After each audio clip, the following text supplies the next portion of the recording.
নাটোরের বড়াই গ্রামের তরুণ প্রকৌশলী কাসমিম আহমেদ ফারহান মার্সেনারি নামে একটি সাশ্রয়ী ও পরিবেশবান্ধব ইলেকট্রিক কার তৈরি করেছেন। মাত্র ৭০ টাকার বিদ্যুৎ খরচে ৬০ থেকে ৬৫ কিলোমিটার পথ পাড়ি দিতে সক্ষম এই গাড়িটির গতি ঘণ্টায় ৭০ কিলোমিটার এবং এটি ৬ জন যাত্রী ধারণ করতে পারে। গাড়িটিতে দেশের প্রচলিত সাধারণ কারের চেয়ে উন্নত গিয়ার সিস্টেম রয়েছে। এতে dual path 4 speed gear box রয়েছে, যার মাধ্যমে ম্যানুয়াল ট্রান্সমিশন এবং ডিরেক্ট ড্রাইভ উভয় মোডেই চালানো সম্ভব। গ্রামের মেঠো পথ ধরে ছুটে চলতে দেখা যায় গাড়িটিকে। গাড়িটির আবিষ্কারক ফারহান তার তৈরি করা গাড়িটির নানা বৈশিষ্ট্য তুলে ধরেন। আমি মেকানিক্যাল ইঞ্জিনিয়ার ফারহান। আমি সদ্য মেকানিক্যাল ইঞ্জিনিয়ারিং ডিগ্রি কমপ্লিট করেছি। তো এই বিএসসি চলাকালীন সময় আমি এই ইলেকট্রিক কারটি তৈরি করছি এবং ইলেকট্রিক কারের পারফরমেন্স বৃদ্ধি করছি। তো বৃদ্ধি করার জন্য আমি অনেকগুলো স্টেপ আমার নিতে হয়েছে।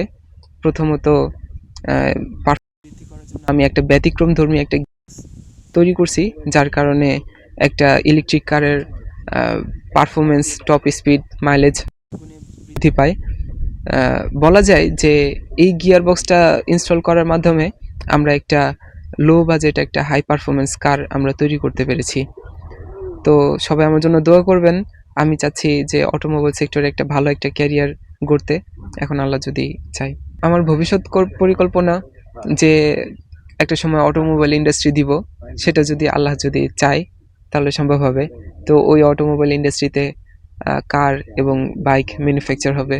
এই জন্যই মেকানিক্যাল ইঞ্জিনিয়ারিং সাবজেক্ট নিয়ে পড়াশোনা শুরু করছি এবং বিএসসি শেষ করলাম। ফারহানের তৈরি এই বৈদ্যুতিক গাড়িটি বর্তমান জ্বালানি সংকটের সময়ে অল্প বিদ্যুৎ খরচে চলতে সক্ষম। কম খরচে তৈরি এমন একটি গাড়ি যদি সরকারি উদ্যোগে বাণিজ্যিকভাবে বাজারজাত করা যায়, তবে তা দেশের জন্য একটি গুরুত্বপূর্ণ মাইলফলক হয়ে দাঁড়াবে। অজপাড়াগাঁয়ের যে একজন ছেলে, তিনি যে গাড়িটা তৈরি করেছেন ইলেকট্রিক কার, 1 বছরের থিসিসে সেই গাড়িটা উৎপাদন করেছে এবং আমরা দেখেছি খুবই সুন্দর একটি গাড়ি। একবার চার্জ দিলে সে 60 কিলো চলতে পারবে। তো সেই চার্জের পরিমাণ কিন্তু 70 টাকা। আর বর্তমানে যে তেল সংকট, এই সংকটে এই ধরনের গাড়ি আসলে বাজারজাত করলে সরকারের সাশ্রয়ী হবে এবং তিনি আসলে অর্থনৈতিকভাবে আসলে একটু দুর্বল। এই জন্য সরকার বা সংশ্লিষ্ট কর্তৃপক্ষ যদি তার এই উদ্ভাবনী যে গাড়িটি যদি বাজারজাত করার প্রক্রিয়া করে, তাহলে তাকে যদি সহযোগিতা করে, তাহলে এটি ব্যাপক পরিসরে আসলে বাংলাদেশের সুনাম বয়ে আনবে। শুরু থেকে টেকনোলজি সম্পর্কে তার অনেক বেশি কিউরিওসিটি, তো সেখান থেকে তার এই গাড়ির যাত্রা।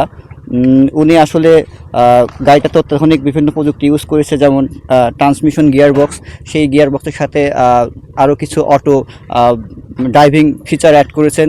তো শুধু এটা আসলে মোটর চালিত গাড়ি বা ব্যাটারি চালিত কোনো গাড়ি না, এটাতে অত্যাধুনিক কিছু প্রযুক্তি ইউজ করা হয়েছে এবং এটা সত্যি একটা বিজ্ঞানের কালজয়ী আবিষ্কার এবং আমি তাকে ধন্যবাদ জানাই এরকম একটা গাড়ি উপহার দেওয়ার জন্য। এটা আসলে এরকম গাড়ির কাজ এর আগেও মানে পৃথিবীতে অনেক জায়গাতে অনেকভাবে তৈরি করা ট্রাই করা হয়েছে, কিন্তু এইভাবে প্রপারলি কেউ ক্রিয়েট করতে পারেনি। তাই তাকে আমরা ধন্যবাদ জানাই এই ধরনের একটা গাড়ি ক্রিয়েট করার জন্য।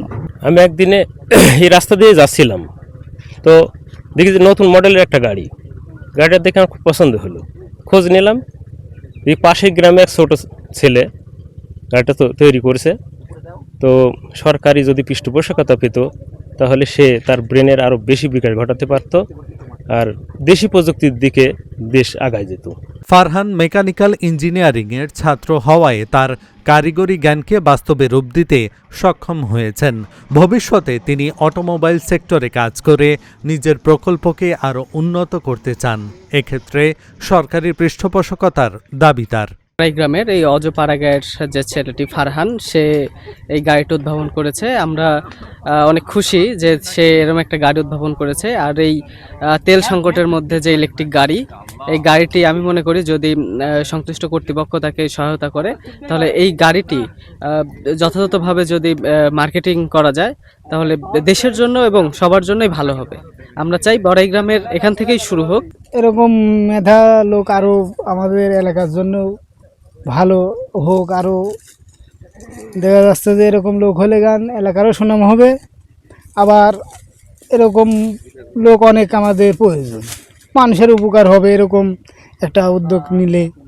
দেখা যাচ্ছে এখন মোটর সাইকেলের দাম, তেলের দাম বেশি, এই গাড়িটা হয় মেলা মানুষের যাতায়াতের উপকার হবে, চলাফেরার উপকার হবে এটাই। ফারহানের মতো তরুণ উদ্ভাবকদের যদি সরকারি বা বেসরকারি পৃষ্ঠপোষকতা দেওয়া যায়, তবে বাংলাদেশে পরিবেশ বান্ধব ও সাশ্রয়ী পরিবহন ব্যবস্থা গড়ে তোলা অনেক সহজ হবে। Dhaka journal news desk.